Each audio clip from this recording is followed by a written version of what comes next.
O Senhor esteja convosco. Ele está no meio de nós. Proclamação do Evangelho de Jesus Cristo segundo João. Glória a vós, Senhor. Naquele tempo, os judeus começaram a murmurar a respeito de Jesus, porque havia dito: Eu sou o pão que desceu do céu. Eles comentavam: Não é este Jesus o filho de José? Não conhecemos seu pai e sua mãe?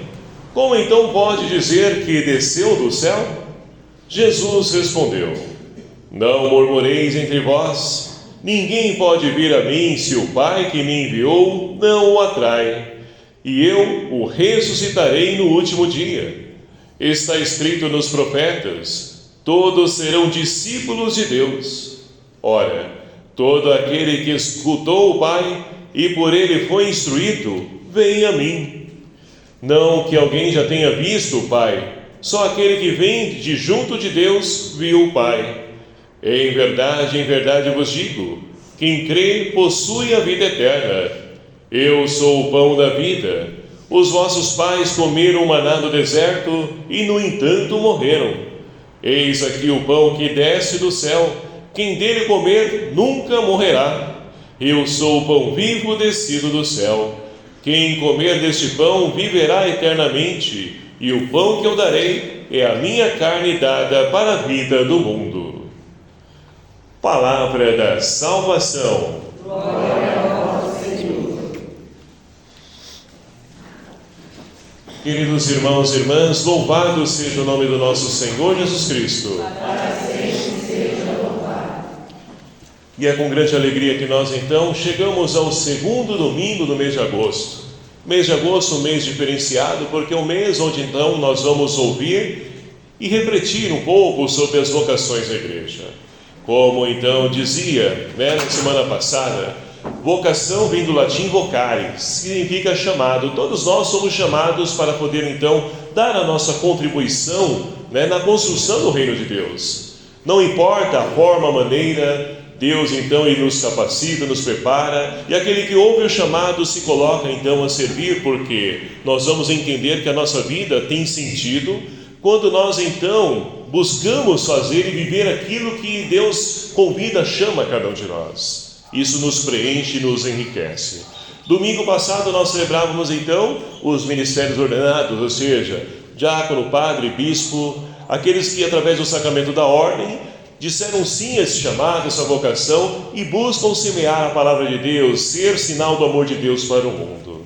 Hoje então nós chegamos no segundo domingo e vamos refletir sobre a vocação para a família neste dia em qual nós celebramos o Dia dos Pais. Então é muito interessante a gente poder então refletir que para poder então constituir uma família, não é somente, eu não tenho chamado, não tenho vocação para ser padre, para ser religioso, freira, enfim, eu não tenho vocação nenhuma dessas, então eu tenho que constituir uma família. Não é bem assim que funciona. É um chamado também, é uma vocação também, e fundamental, porque vocês já pararam para refletir que através da família vem os padres, vem religiosos, mas também vem um presidente, vem um vereador, vem um engenheiro, vem um médico. Então, todas essas profissões também são vocações, a qual nós somos chamados, passam pela família. E se nós queremos então ter profissionais, pessoas boas, seja qual for a sua vocação, precisamos então, trabalhar isso na nossa casa, na nossa família. Por quê? Já pensou uma pessoa, eu vou escolher ser médico. E a pessoa chega então, vai estudar medicina, que não é fácil, se prepara tudo, aí chega lá no dia que vai fazer residência, se preparando quase nos finalmente, vai lá então ver sangue e desmaia. Como que pode uma pessoa então ser vocacionada para a medicina se ela não consegue nem ver sangue? Então não é assim, não é qualquer, eu vou porque ganha muito dinheiro. Não devemos então priorizar a questão de valores, porque o dinheiro, isso não preenche. Quantos profissionais frustrados nós temos nos dias de hoje? Por quê? Porque são pessoas que não estão na área dela, não estão na vocação dela. Aí chega lá no trabalho murmurando, como hoje diz a palavra de Deus, E olha quantas pessoas murmurando, infelizes. Por quê? Não se prepararam, não estudaram e agora tem que acolher como profissão aquilo que o mercado de trabalho oferece. E muitas vezes não é ali que a pessoa se encaixa. Então tudo isso, meus queridos amados irmãos, estou dizendo para que nós possamos refletir sobre a importância da família. A família é a célula principal, na nossa sociedade. E nós teremos então a oportunidade, a partir de hoje, dar abertura à Semana Nacional da Família, onde no decorrer de toda a semana aqui em nossa paróquia, nós estaremos então refletindo sobre um dos temas propostos para que a gente possa então olhar para a nossa família também. E assim então, hoje nós temos também a oportunidade de poder deixar que a Palavra de Deus, ela venha em nosso auxílio e ajude-nos a podermos então, olhar para a nossa vocação, mas também para a nossa primeira vocação, que é a vida. Então vamos deixar que a Palavra de Deus hoje ilumine os nossos passos, os nossos caminhos na nossa vida. Nós temos então, nós estamos acompanhando no decorrer de 3 domingos, esse é o 3º domingo em que nos acompanha o Evangelho de São João, capítulo 6. E olha que ele vai então perdurar ainda mais um domingo. Domingo que vem estaremos repetindo esse mesmo capítulo 6 do Evangelho de São João. E o porquê disso? Ora, é um capítulo rico para nós, porque lá no início desse capítulo 6, vamos recordar, nós então tínhamos o que? Jesus, que aquela multidão que ele estava ensinando, curando, vai ao encontro dele, e ali então Jesus se dirige a Filipe, e diz, olha só, como que nós vamos fazer para poder saciar essa multidão? E Filipe diz o seguinte, nem 200 denários seriam possíveis, para poder saciar a fome de tanta gente. E ali então André apresenta 5 pães, 2 peixes de uma criança, que é colocado na partilha em comum, é preparado ali, dividido as pessoas da maneira correta, para que então ali Jesus possa abençoar os pães e acontece então a multiplicação dos pães.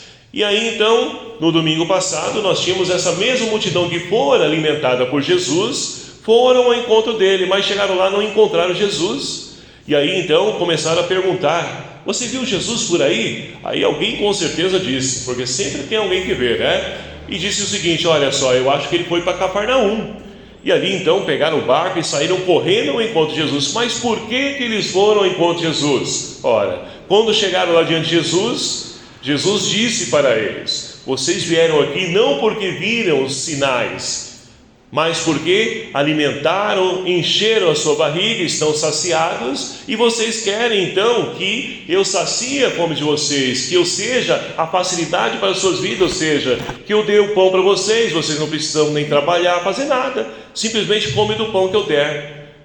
E Jesus então pôde nos enriquecer, mostrando que não somente de alimento físico devemos nos preocupar, mas com alimento que nos leva, nos sacia para a vida eterna. Então muitas pessoas, queridos amados irmãos, nos dias de hoje, pensam e olham para a sua vida somente nessa realidade, porque não conseguem transcender, ou seja, ir além dessa realidade nossa. A nossa vida nesse plano, ela é limitada, ela é curta. A pandemia nos apresentou isso. Quantas pessoas que nós conhecemos, tão novas, mas que devido então ao Covid, fizeram a sua Páscoa, a sua passagem, e muitas delas com espaço breve da sua vida, e deixaram saudades. Então mostrou para nós que a vida é breve, então portanto não podemos perder tempo com coisas supérfluas, coisas que não edificam e não nos enriquecem, pelo contrário, tiram o sentido da nossa vida.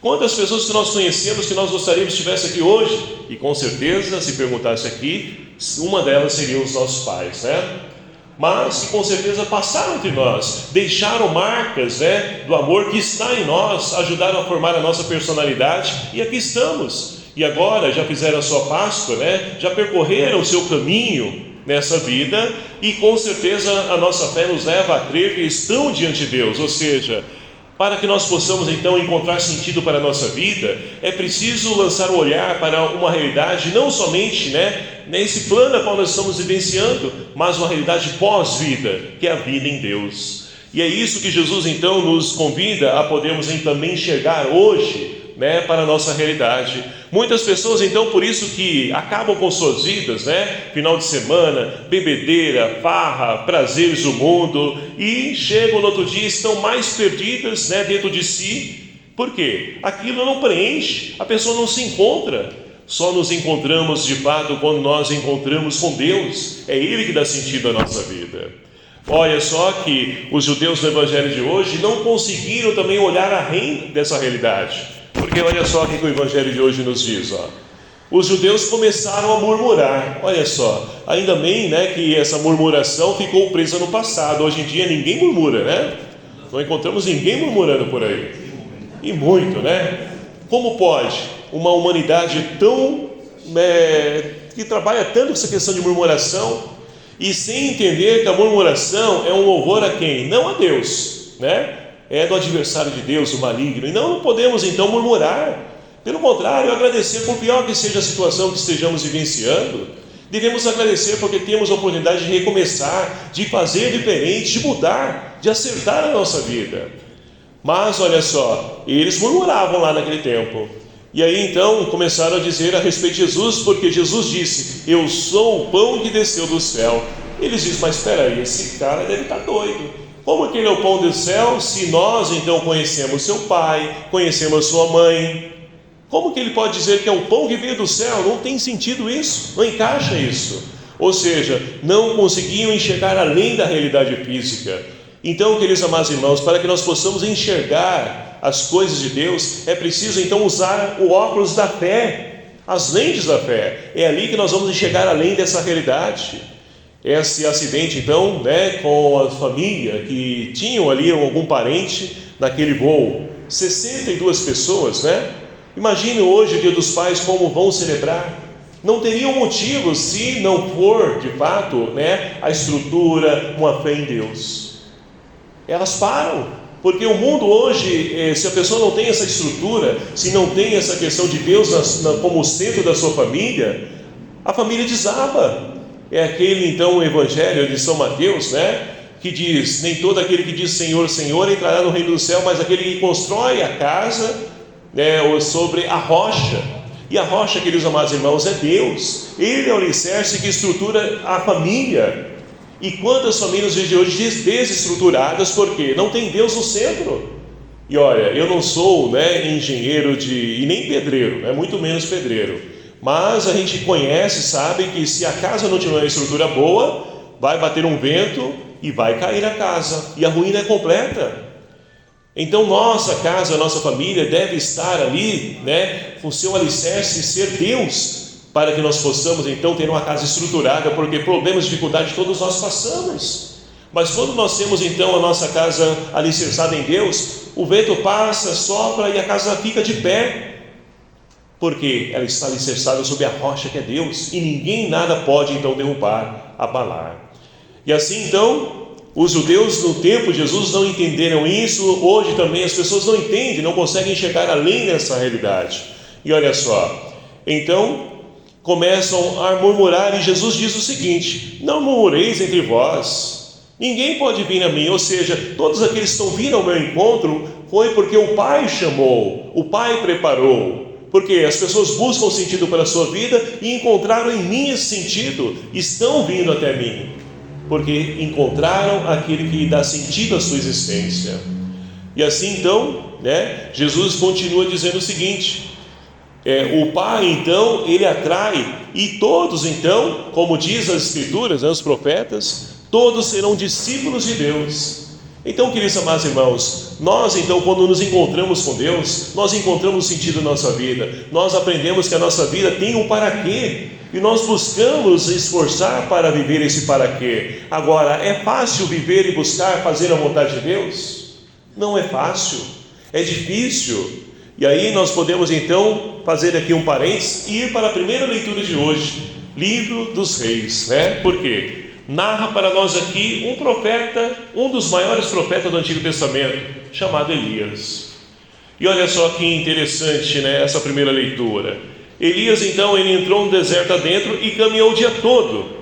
Sentou-se finalmente debaixo de um junípero e pediu para si a morte, dizendo: olha que atitude de Elias, servo de Deus: Agora basta, Senhor, tira a minha vida, pois não sou melhor que meus pais. Por que Elias disse isso? Será que ele estava com depressão? O que estava passando? Ora, mas é um homem de Deus e está pedindo isso para Deus?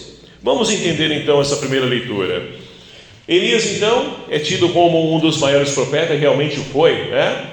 Então, que contexto que ele está vivenciando? Ora, ele está então lutando, né? Ele vive num reino chamado Reino Norte, né? Porque depois da morte de Saul, o reino de Israel foi dividido, né? Reino Norte e Reino Sul. E ele vive no Reino Norte.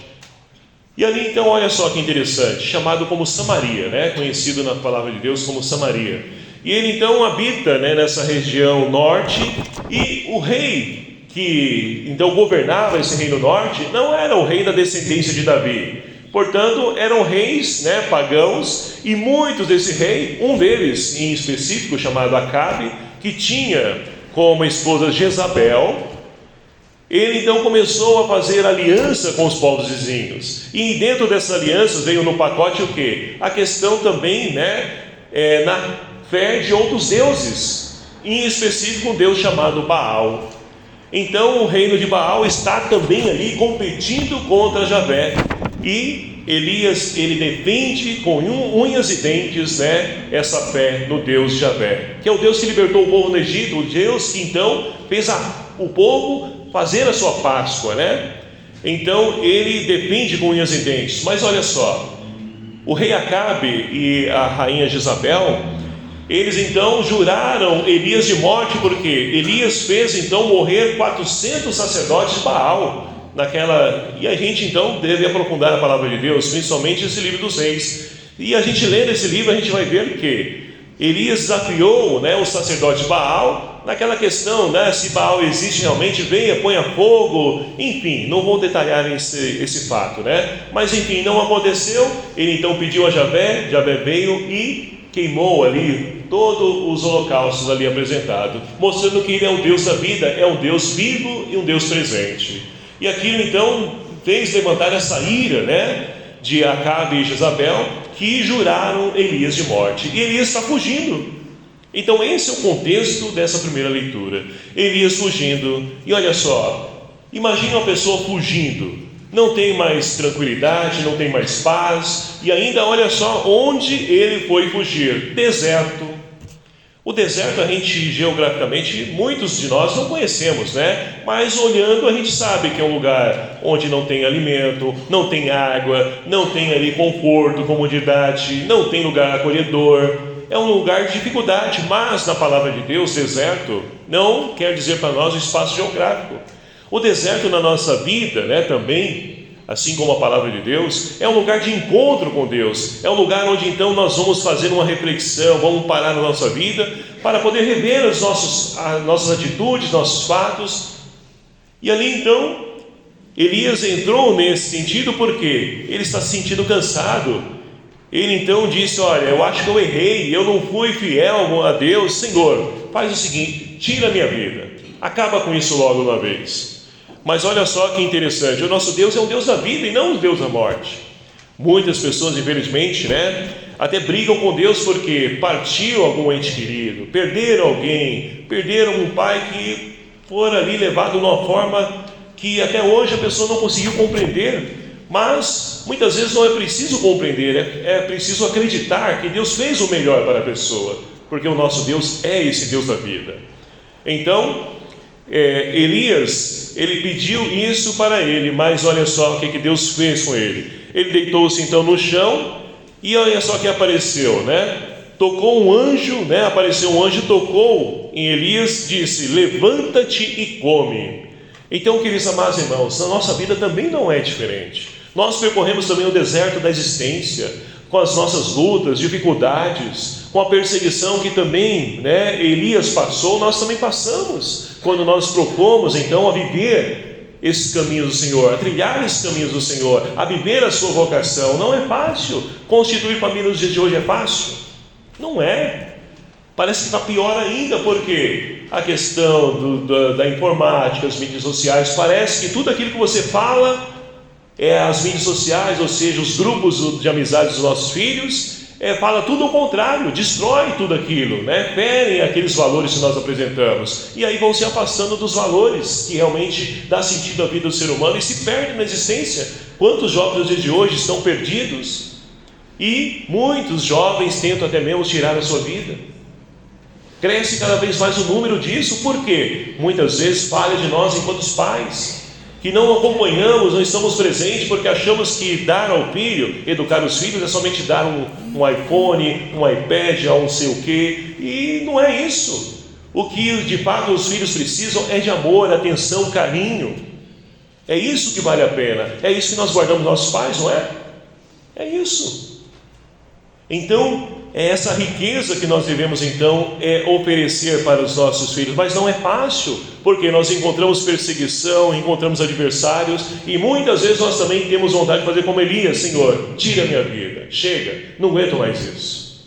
Mas olha só que Deus hoje então passa também para cada um de nós. Não sei o que você está passando, mas o Senhor também envia um anjo. Agora não sei quem é esse anjo, e anjo não é somente pessoas de asas, né? Com asas, a auréola, né? Não é só isso. É um irmão, uma irmã que vai te visitar, é um telefone, é uma mensagem que te mandam. Então Deus nos visita, e olha só o que Deus diz para nós: levanta-te e come. Nós somos criados para ficar de pé, e de pé é a postura de ressuscitado, é vida nova. Nós precisamos confiar também nesse Deus. E ali então come. E que alimento é esse? Olha só, Elias então abriu os olhos e viu junto à sua cabeça um pão assado, acabou de sair do forno, quentinho, só não tinha manteiga nem mortadela, né? Mas com certeza está muito saboroso. E ali então, né, ele pôde ver tudo aquilo, ainda nisso um jarro d'água, comeu, bebeu e tornou a dormir. Ou seja, estava tão indisposto que mesmo recompondo as suas forças, ele voltou a dormir. Mas olha só, mais uma vez o anjo do Senhor, pela segunda vez, tocou nele e disse: levanta-te e come, ainda tens um caminho longo a percorrer. Então, queridos amados irmãos, na nossa vida também, né, muitas vezes temos um caminho longo a percorrer, não podemos animar. O tempo, somente Deus sabe. Agora nós precisamos estar de pé, alimentar, né, nos fortalecer para que nós possamos vencer e ser sinal de Deus para os nossos filhos, para as pessoas que Deus confia aos nossos cuidados. Temos algo a oferecer na nossa vida, a nossa vida tem sentido sim, não podemos animar, é preciso nos colocar de pé e perseguir, ou melhor dizendo, continuar persistindo na caminhada que muitas vezes se torna difícil, mas que com a graça de Deus nós conseguimos chegar ao nosso fim, ao objetivo final, que é a vida em Deus. Mas enquanto estivermos aqui, vamos então fazer valer a nossa vida, dar sentido também à nossa vida.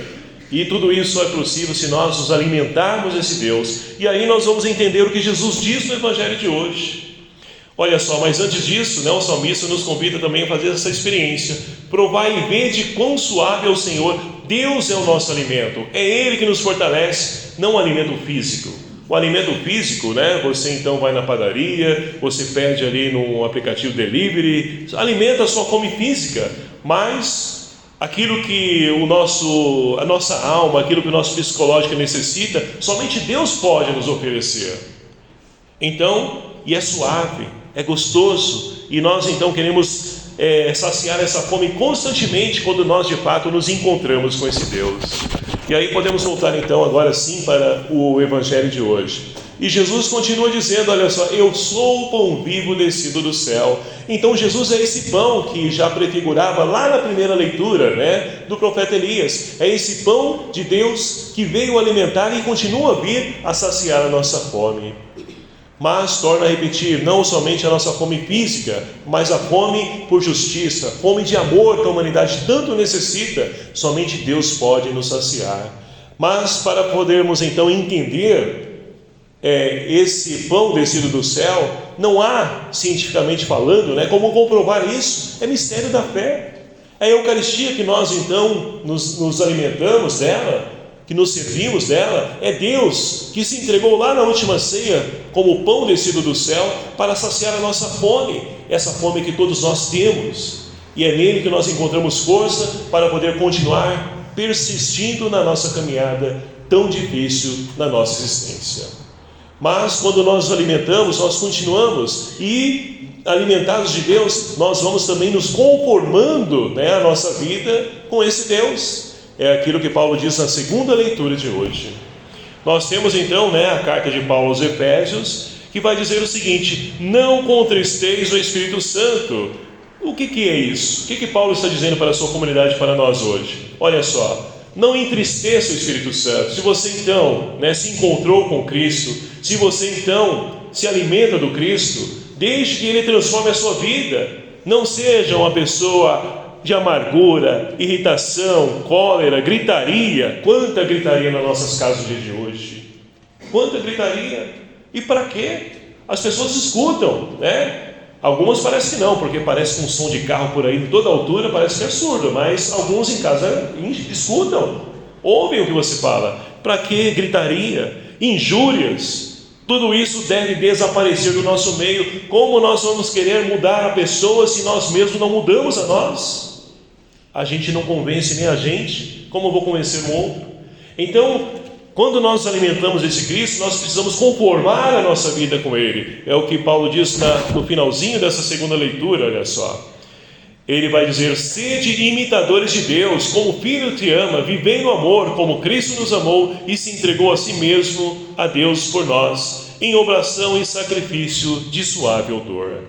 E ainda mais, meus queridos amados irmãos, quando assumimos o dom da paternidade, é preciso essa entrega, essa doação, porque muitos nossos filhos de hoje estão perdidos e precisam então enxergar em nós, quanto pais, esse exemplo, essa referência. Mas para isso é preciso nós sermos imitadores de Cristo. Se nós não formos, nós estaremos sendo mais um no mundo, apresentamos caminho que só leva nossos filhos para a perdição. Então percebe que a nossa vida tem sentido, nós temos uma vocação e nós temos um Deus que nos alimenta. Então por que nós então entregarmos a nossa vida, deixar que o desânimo se faça presente em nós? Desânimo, dizia eu num momento de oração na semana, que até transmiti pelo YouTube lá, o seguinte: desânima. Ânima vem do latim ânimo, alma, é a alma. Então, quando nós estamos desanimados, a nossa alma está sem ânimo, ou seja, sem vida, está morta, abatida. E nós não podemos deixar que isso faça parte de nós. Nós devemos, por pior que seja a situação que nós estejamos vivenciando, nós devemos então ter ânimo, porque aquele momento é momentâneo e vai passar, porque nós cremos um Deus que vai mudar no tempo oportuno aquilo que nós precisamos para a nossa vida. Então precisamos vencer o desânimo, dar ânimo à nossa vida, sentido para a nossa vida, porque somente assim nós continuaremos de pé, alimentados pelo pão descido do céu, que é o próprio Cristo.